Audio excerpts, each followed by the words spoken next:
ausgedacht hat mit den Wetten im neuen Update. PvP ist ja schon unbeliebt. Weiß ich nicht. Macht keinen Sinn darauf zu wetten. Macht's wahrscheinlich auch nicht. Erstens, weil der Typ, also du kannst es ja beeinflussen. Die Spieler, die dann teilnehmen, können ja selber auf sich selbst wetten. Mit anderen Charaktern oder so. Also mit den eigenen Charaktern wird es wahrscheinlich nicht gehen, aber wow. Dann logge ich mich halt auf einen anderen Account ein und wette von da aus. Krasse Beschränkung, by the way. Ja, weiß ich nicht. Weiß nicht, was der Sinn davon ist. Keine Ahnung.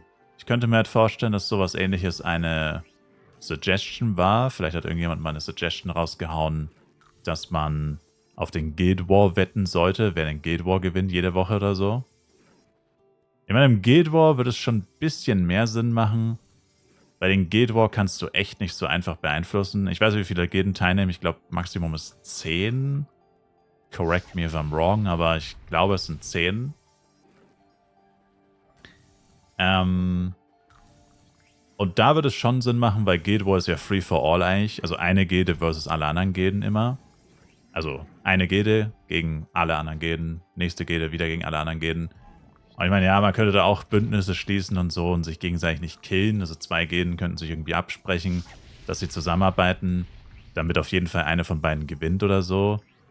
Und man sagt halt, okay, wir killen so lange alle anderen, bis alle anderen Gilden tot sind. Und erst dann killen wir uns gegenseitig. Und ihr killt dann alle uns, damit ihr gewinnt. Und wir wetten alle auf euch sozusagen. Oder wir wetten alle gegen uns oder irgendwie so, keine Ahnung. Ist ja egal in welcher Konstellation. Und, oh nein, jetzt hat er seine M geholt. Jetzt wird er noch ätzender.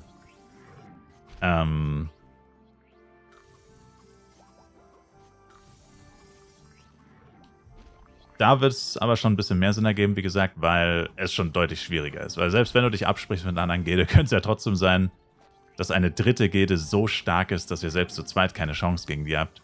Und dann sind da auch noch die anderen, keine Ahnung, 6 bis 8 Gilden, die auch noch am Start sind. Also müsstest du schon wirklich eine extrem dominante Gilde sein, dass, keine Ahnung, dass es funktionieren würde. Oder 2 extrem dominante Gilden, die sowieso immer Erster und Zweiter werden. Um da, sage ich mal, recht sicher zu sein, dass es auch nicht schief gehen kann. Und ich meine, wenn das die Leute mitbekommen würden, dass man das so macht, würden sicherlich auch einige Leute wieder sagen, hey, lasst mal irgendwie alle zusammen in eine Gilde gehen und die fertig machen oder so. Keine Ahnung. Also es würde langfristig wahrscheinlich alles nicht so gut funktionieren. Und selbst wenn es da dann nicht gerickt wäre, wenn sich mal angenommen, keiner probiert da irgendwie auf seine eigene Gilde zu wetten oder sein eigenes Team zu wetten und davon irgendwie zu profitieren, mit rigged Matches oder Matchfixing, selbst dann hast du schon recht. Also frage ich mich auch, warum man das machen will. Also ich bin jetzt auch nicht so begeistert davon. Also ich denke halt, an für sich ist das, also ich verstehe 2 Sachen nicht. Warum ist der eine Modus 3 gegen 3 und nicht 4 gegen 4? Wenn das ja vom Prinzip her so ein bisschen an FEC angelehnt ist. So Tournament-Format-mäßig.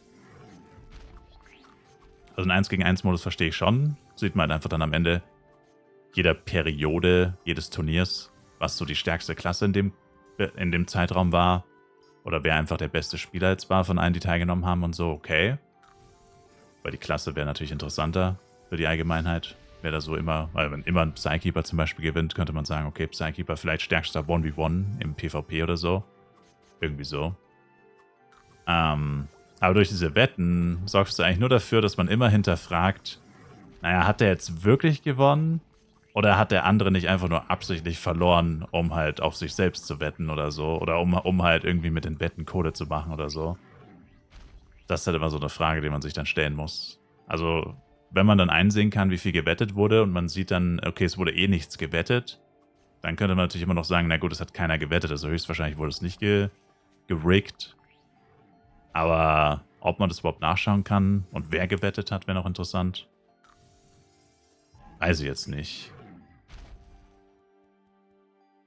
Aber ja, und dann, warum ist der Modus 3 gegen 3 und nicht 4 gegen 4? Das ist halt auch so komisch. Also ich könnte mir vorstellen, dass dieses Wettsystem wieder entfernt wird, vielleicht. Oder es nutzt einfach keiner.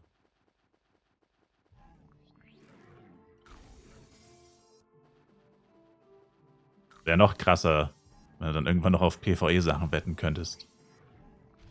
Wer gewinnt diese Woche Secret Room? Oder droppe ich in diesem Dungeon eine Lusakas Crystal-Waffe? Ich wette 100 Millionen drauf. Oder wirst du 10:1 ausbezahlt, wenn du recht hast.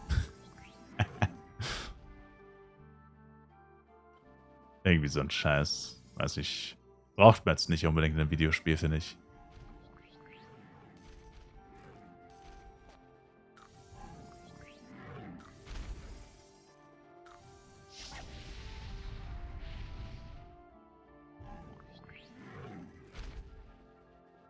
Denkst du auch, es benutzt niemand? Ja. Also maximal halt die Leute, die sowieso selber mitspielen. Und die würden dann alle nur entweder immer auf sich selbst wetten oder immer gegen sich selbst, je nachdem, was sie vorhaben. Oder was schon gewettet wurde.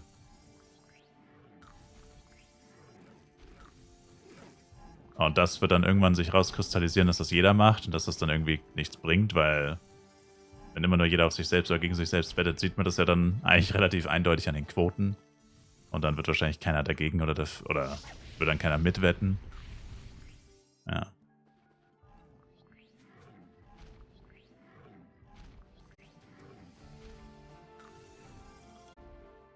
Ich mach's trotzdem. Noch 9 Minuten Penya Flask. Kann einfach schnell zu den anderen August gehen. Bräuchte ich nur eine Return Town Scroll hier? Ach, ja. Wieso spawnen eigentlich immer Agros nebenein, wenn man mal kurz was machen will, ey? Bei jedem Rebuff, immer wenn du kurz was machen willst, kommt immer sofort ein Agro dahin geschissen. Ey, Karamba. Level up, baby, let's go! Mantel des Meisters erhalten. Und ein Tamed Bolo.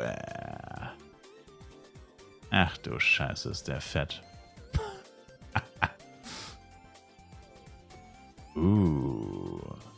Yeah. Oh, und das goldene M. Swag. Swag Lord Johnson ist am Start. Swag Lord der Allerechte.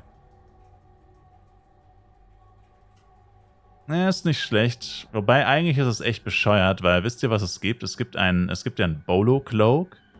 Also, außer Mitsune weiß es wahrscheinlich jeder. Kappa. Es gibt einen Bolo Cloak. Und es gibt einen Black Bolo Cloak. Und ich frage mich halt, also, ich meine, der Master Cloak ist, I guess, der ist cooler irgendwie. Aber an für sich, es gibt halt literally den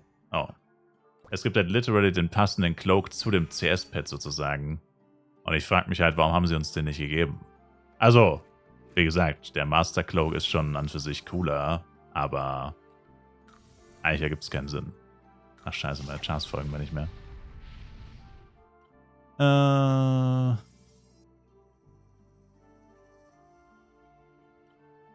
Das wäre jetzt quasi der Doppelschlag gewesen. Der Doppel-Bolo.